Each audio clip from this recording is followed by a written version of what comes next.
அஸ்ஸலாமு அலைக்கும். எல்லாரும் எப்படி இருக்கீங்க? இப்போ தான் வந்து நோன்பு ஆரம்பிச்ச மாதிரி இருந்துச்சு. அதுக்குள்ள 20 நோன்பு முடிஞ்சு போய் இப்போ கடைசி 10 நோம்புல இருக்கோம். அல்ஹம்துலில்லாஹ் நல்லபடியா போச்சு. இந்த 10 நாட்கள்ல வந்துட்டு நெறைய நெறைய நெறைய துவா செய்யுங்க. எல்லாருக்காகவும் நீங்களும் துவா செய்யுங்க. நானும் துவா செஞ்சுக்கிறேன். நீங்களும் எங்களுக்காக துவா செய்யுங்க. நாங்களும் உங்க எல்லாருக்காகவும் துவா செஞ்சுக்கிறோம். நெறைய பேர் நோன்பு நேரத்தில கஷ்டப்படுறாங்க. ஸோ அவங்க எல்லாருக்காகவும் நம்ம துவா செய்யணும் கண்டிப்பா. நானும் செஞ்சுட்ருக்கேன். ஸோ நீங்களும் கண்டிப்பா செய்யுங்க. மறந்துறாதீங்க. எங்கள் வீட்டுக்கு ஒரு ஸ்பெஷலான கெஸ்ட் வந்திருந்தாங்க. ஸோ அவங்களுக்காக நாங்கள் இஃப்தார் ப்ரிப்ரேஷன் என்னெல்லாம் பண்ணியிருந்தோங்கிறது தான் இந்த வீடியோ. ஸோ கண்டிப்பாக மிஸ் பண்ணாமல் ஃபுல்லாக பாருங்கள். நிறைய ரெசிபீஸ் இருக்குது இந்த வீடியோவில்.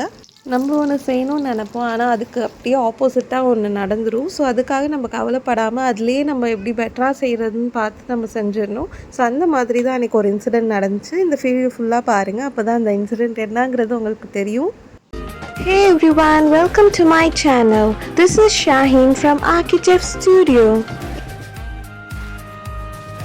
துபாயில் இருக்கிறப்ப யாருக்கு பயந்து வாழ்கிறோமோ இல்லையோ இந்த காக்ரோச்சுக்கு ரொம்பவே பயப்பட வேண்டியதாக இருக்குது. ஒரு 2 or 3 days ரிம்ஸ் வந்துட்டு நான் வாஷ் பண்ணாமல் வச்சுருந்தேன். ஸோ அதெல்லாம் வாஷ் பண்ணி எடுத்து வச்சாச்சு. இதுக்கப்புறம் நம்ம கேரமல் கஸ்டர்ட் செய்ய வேண்டியது தான். கேரமல் கஸ்டர்ட் புடிங்காக நான் ரெடிமேட் பேக் தான் யூஸ் பண்ண போகிறேன். ஸோ அதுக்காக ஃபஸ்ட்டு பால் காய்ச்சிக்கலாமேன்னு சொல்லிட்டு 575 ml மில்க் வந்து ஆட் பண்ணியிருக்கேன். நல்லா காய்ஞ்சி வந்ததுக்கப்புறம் அது 525 கிட்டத்தட்ட ஒரு 50 ml வந்து நல்லா காய்ஞ்சி வந்துடும்.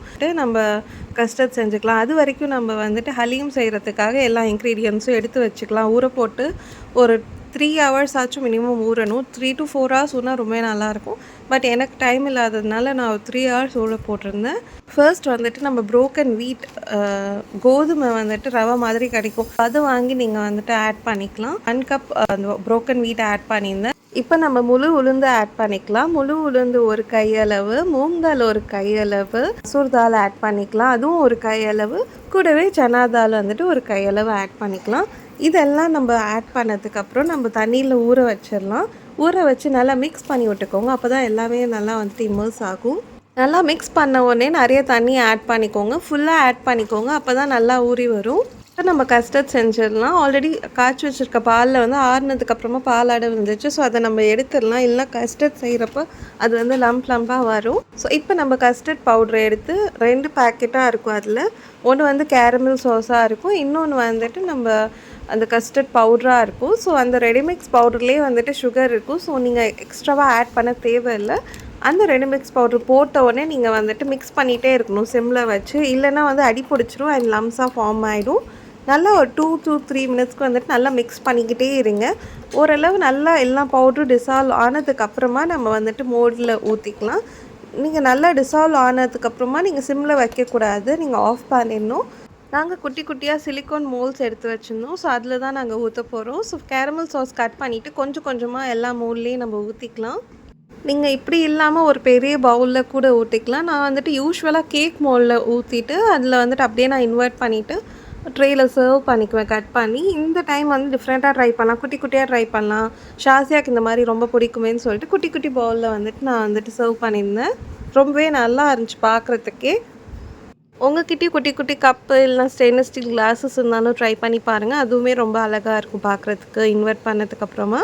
இப்போ நம்ம அந்த கேரமல் சாஸ்லாம் ஊற்றி வச்சுருக்கோம்லே, அந்த குட்டி குட்டி கப்ஸில் வந்து மில்க் ஊற்றிக்கலாம். இந்த கேரமல் கஸ்டர்ட் வந்துட்டு ரொம்பவே டேஸ்டியாக இருக்கும்.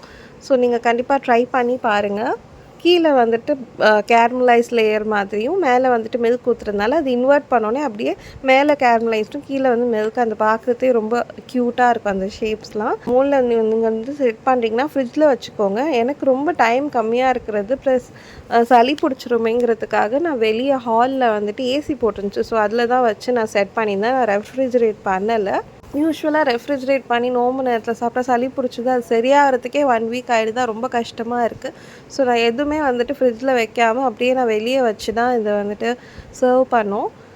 உங்களுக்கு வந்துட்டு கொஞ்சம் செட் ஆகிறதுக்கு டைம் எடுக்குது ரூம் டெம்பரேச்சர்னால் நீங்கள் ஏசி ஆன் பண்ணி கூட வச்சுக்கலாம். நோம்பு திறக்கிறப்போ உங்களுக்கு ஹெட்டேக்காக இருக்குது, உங்களுக்கு டீ குடிக்கணும் போல் இருந்துச்சுன்னா டீ குடிக்காமல் இதை ட்ரை பண்ணி பாருங்கள். ரொம்பவே நல்லாயிருக்கும். சாஃப்ரான் மில்க் வந்து குடிக்கிறப்பவே ரொம்ப ரெஃப்ரெஷிங்காக இருக்கும் அண்ட் சூடாக குடிக்கிறப்போ ரொம்பவே நல்லாயிருக்கும். மைலோ பிராண்டில் வந்து சாஃப்ரான்ஸ் வாங்கியிருந்தேன். இது ஆல்மோஸ்ட் வாங்கி 1 year கிட்ட ஆக போகுது. இன்னுமே அந்த வந்துட்டு அரோமா வந்துட்டு ரொம்பவே ஃப்ரெஷ்ஷாக இருந்துச்சு. அவ்வளோ அவ்வளோ நல்லா இருந்துச்சு, ரெஃப்ரெஷிங்காக இருந்துச்சு அதை ஸ்மெல் பண்ணுறப்போவே.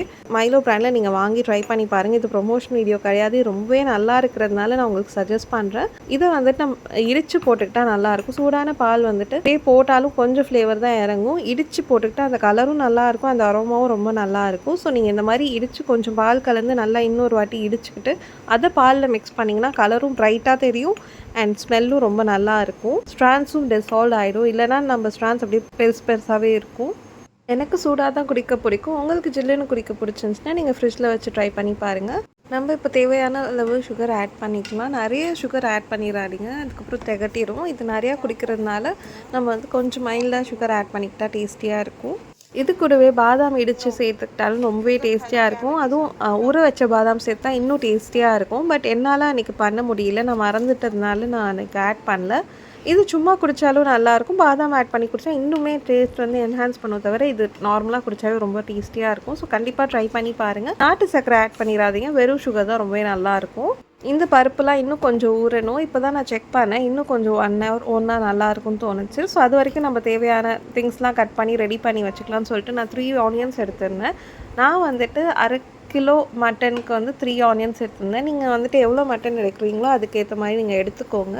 நான் குட்டி குட்டியாக வந்துட்டு ஒரு ஆனியன் கட் பண்ணி கஞ்சியில் போட்டுக்கிட்டேன் அண்ட் 2 ஆனியன் வந்து ஸ்லைஸாக கட் பண்ணி ரெடியாக வச்சுக்கிட்டேன் ஃப்ரை பண்ணுறதுக்காக.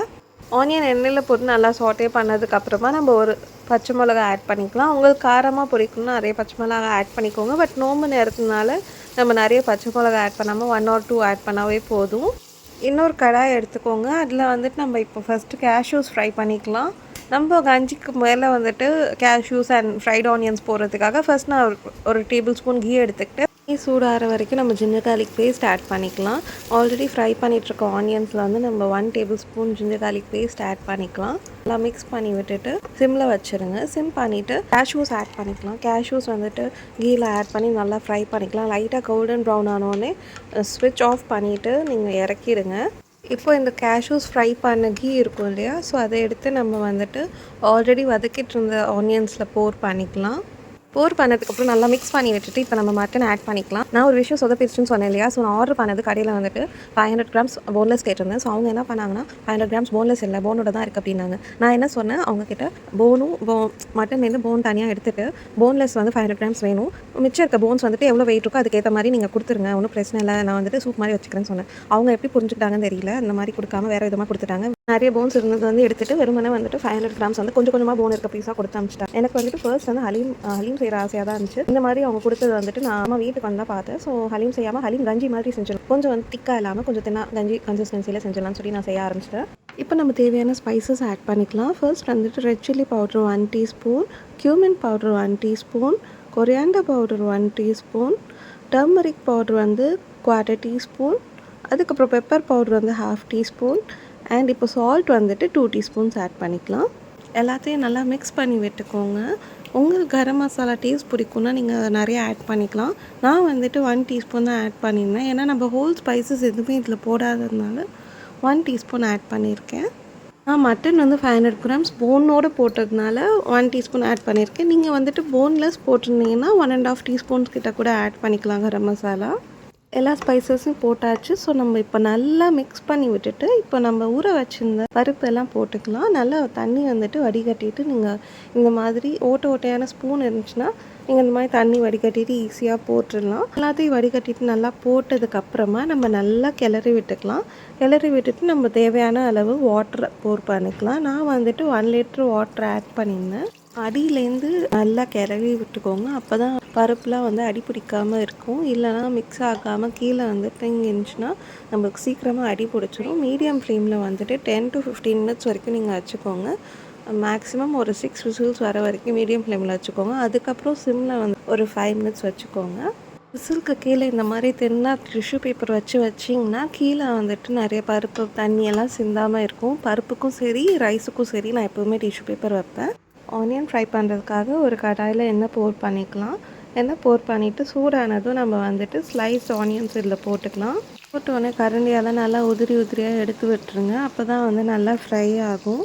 ஆனியன்ஸ் ஃப்ரை பண்ணுறப்போ நல்லா ஸ்டிர் பண்ணிகிட்டே இருக்கணும், இல்லைன்னா ஒன் சைடு வந்துட்டு ரொம்ப ப்ரௌன் ஆகிட்டு இன்னொரு சைடு வந்துட்டு ஒயிட்டாகவே இருக்கும். இப்போ நான் ஆனியன்ஸ்லேருந்து எண்ணெயை நல்லா வடிகட்டி தனியாக எடுத்து வச்சுட்டு இப்போ அதே கடாயில் நம்ம சமோசாஸ் ஃப்ரை பண்ணிக்கலாம். இப்போ ஃப்ரெஷ்ஷான சமோசாஸ் ஃப்ரை பண்ணுறப்போ ஹை ஃப்ளேமில் வச்சுட்டு அதுக்கப்புறம் மீடியம் ஃப்ளேமில் வச்சுக்கலாம். ஆனால் நான் வந்துட்டு ஃப்ரோசன் சமோசா ஃப்ரை பண்ணுறதுனால நான் வந்துட்டு மீடியம் ஃப்ளேமில் வச்சு தான் ஃப்ரை பண்ணிகிட்ருக்கேன். ஏன்னா வந்துட்டு ஆல்ரெடி சில்லுன்னு இருக்கப்போ இதில் ஹை ஃப்ளேமில் போட்டால் அது வந்து சீக்கிரமாக தீஞ்சு போயிடும். இஸ்லாமின்னு சொல்லிட்டு ஒரு பிராண்டில் தான் நான் சமோசா வாங்கியிருந்தேன். அது வந்துட்டு கீமா சமோசா, சிக்கன் கீமா சமோசா தான் ரொம்பவே டேஸ்ட்டாக இருந்துச்சு. அல்ஹம்துலில்லாஹ் எல்லா சமோசாஸையும் ஃப்ரை பண்ணி ரெடி ஆகிடுச்சு. இப்போ நம்ம கஞ்சி வந்து ரெடி ஆகிடுச்சான்னு பார்த்துக்கலாம். விசில் எடுத்தோடனே வந்துட்டு நம்ம ஓப்பன் பண்ணுறப்போ ஓரளவு 90% நல்லாவே குக் ஆகிடுச்சு. இன்னும் கொஞ்சம் நேரம் வந்துட்டு கீமா போட்டு குக் பண்ணணும். ஸோ அந்த போன்லெஸ் போட்டிருந்தா நம்மளுக்கு இந்த வேலையே இருக்காது. இப்போ வந்து நம்ம போனோடு போட்டதுனால இந்த போன்லேருந்து கறியை தனியாக எடுத்து நம்ம மிக்சியில் வந்துட்டு ஒரு 2 to 3 புஷஸ் வந்து கொடுத்தோன்னா நல்லா வந்துட்டு செஞ்சிடும். ஸோ அதுக்கப்புறம் வந்து மின்ஸ் ஆனதுக்கப்புறமா நம்ம எடுத்து இந்த கஞ்சியில் போர் பண்ணிக்கலாம். இப்போ நம்ம கஞ்சியில் கொஞ்சமாக வாட்டர் ஆட் பண்ணி அது சிம்லேயே இருக்கட்டும். ஃபர்ஸ்ட் நான் வந்து சமோசா ஃப்ரை பண்ணிவிட்டு அதுக்கப்புறம் தான் நான் நகெட்ஸ் ஃப்ரை பண்ணேன். ஏன்னா பிரெட் க்ரம்ஸ் இருக்கிறதுனால அதில் வந்துட்டு குட்டி குட்டி துளியாக வந்துட்டு ஆயிலில் வந்து ஒட்டிக்கும். இங்கே வந்துட்டு நகெட்ஸ் அண்ட் சமோசா ஃப்ரை பண்ணுறதா இருந்தால் ஃபர்ஸ்ட் சமோசா பண்ணிவிட்டு அதுக்கப்புறம் நகெட்ஸ் பண்ணுங்கள். நகெட்ஸ் நம்ம மீடியம் ஃப்ளேமில் கொஞ்சம் கொஞ்சமாக போட்டு ஃப்ரை பண்ணிக்கலாம். நகெட்ஸ் திருப்புறப்பையும் வந்துட்டு வேகமாக திருப்பாமல் கொஞ்சம் மெதுவாக திருப்பினா தான் அதில் வந்துட்டு அதில் இருக்கிற பிரெட் க்ரம்ஸ் வந்து உதிராமல் இருக்கும். ஒரு இன்னும் 10 மினிட்ஸ் தான் இருக்குது. அல்ஹம்துலில்லாஹ் எல்லா நகெட்ஸையும் ஃப்ரை பண்ணியாச்சு. இப்போ நம்ம கஞ்சியில் வந்துட்டு கீமா ஆட் பண்ணி நல்லா மெசச்சு விட்டுக்கலாம். மெசச்சு மிக்ஸ் பண்ணதுக்கப்புறமா நம்ம இப்போ கொரியாண்டர் லீவ்ஸ் ஆட் பண்ணிக்கலாம். கொரியாண்டர் லீவ்ஸும் கீயும் ஆட் பண்ணிக்கலாம். நான் 2 டேபிள் ஸ்பூன் கீ ஆட் பண்ணிக்கிறேன். ஏன்னா ஆல்ரெடி நம்ம வந்துட்டு கேஷ்யூஸ் ஃப்ரை பண்ணுறப்போ ஒரு 2 டேபிள் ஸ்பூன் ஆட் பண்ணிக்கிறோம். ஸோ டோட்டலாக வந்து 4 டேபிள் ஸ்பூன் ஆட் பண்ணியிருக்கோம். Not bonded by blood but with லவ்னு சொல்லுவாங்க. ஸோ அந்த மாதிரி தான் ரஃபீக் நானா வந்துட்டு என் ஹஸ்பண்ட்க்கு ரொம்பவே க்ளோஸ். அவங்க 2 பேரோட பாண்டிங் பார்த்தா சில டைம் எனக்கே பொறாமையாக இருக்கும். ஸோ அந்த அளவுக்கு மாஷா அல்லாஹ் ரொம்ப க்ளோஸ் அவங்க 2 பேரும். அல்லாஹும்ம பாரிக். ஃபைனலி எல்லாத்தையும் செஞ்சு முடிச்சாச்சு. செஞ்சு முடிச்சது எல்லாத்தையும் டேபிளில் செட் பண்ணியாச்சு. அல்ஹம்துலில்லாஹ் ஹலீம் கஞ்சி செஞ்சிருந்தோம், கேரமல் கஸ்டர்ட் செஞ்சிருந்தோம், அதுக்கப்புறம் சாஃப்ரான் மில்க் செஞ்சிருந்தோம். நல்லபடியாக நோன்பு திறந்தாச்சு அல்ஹம்துலில்லாஹ். ஃபேமிலியை விட்டு தூரமாக பிரிஞ்சு இருக்கிறப்ப இப்படி யாராச்சும் வீட்டுக்கு வந்து நோன்பு திறந்தா ரொம்பவே பீஸ்ஃபுல்லாக இருக்கும். அல்ஹம்துலில்லாஹ் ரொம்பவே ஹாப்பியாக இருந்துச்சு. நோன்பு திறந்துட்டு 2 பேரும் ஒன்றா வந்துட்டு மக்ரிப் தொழுகை வீட்டிலேயே தொழுதுட்டாங்க. ஷாஸியா அவங்க கூட சேர்ந்து தொழுதுட்டு விளாண்டுட்டு இருந்தா. கொஞ்ச நேரம் வெளியே போயிட்டு பேசிட்டு அப்படியே டீ குடிச்சிட்டு தராவே தொழுதுட்டு வரேன்னு சொல்லிட்டு வெளியே போயிட்டாங்க. அந்த டைமில் நான் வந்துட்டு நைட் சஹருக்காக சிக்கன் மேரினேட் பண்ணி வச்சுக்கலான்னு சொல்லிட்டு சிக்கன் மேரினேட் பண்ணி எடுத்து வச்சுட்டு சமைச்சு முடிச்சோடனே நோன்பு திறக்கிற மாதிரி இருந்ததுனால திங்ஸ்லாம் அப்படியே போட்டு போயாச்சு. நான் சாதியாலேருந்து தான் வந்துட்டு நகெட்ஸ் வாங்கியிருந்தேன். ரொம்பவே டேஸ்டியாக இருந்துச்சு. நீங்களும் ட்ரை பண்ணி பாருங்கள். எல்லாத்தையும் க்ளீன் பண்ணி எடுத்து வச்சுட்டு நானும் தொழுவு போயிட்டேன். இந்த வீடியோ அவ்வளோதான். உங்களுக்கு இந்த வீடியோ பிடிச்சிருந்துச்சுன்னா லைக் பண்ணுங்கள், ஷேர் பண்ணுங்கள். அதுக்கப்புறம் மறக்காமல் சப்ஸ்கிரைபும் பண்ணிக்கோங்க. தேங்க்ஸ் ஃபார் வாட்சிங்.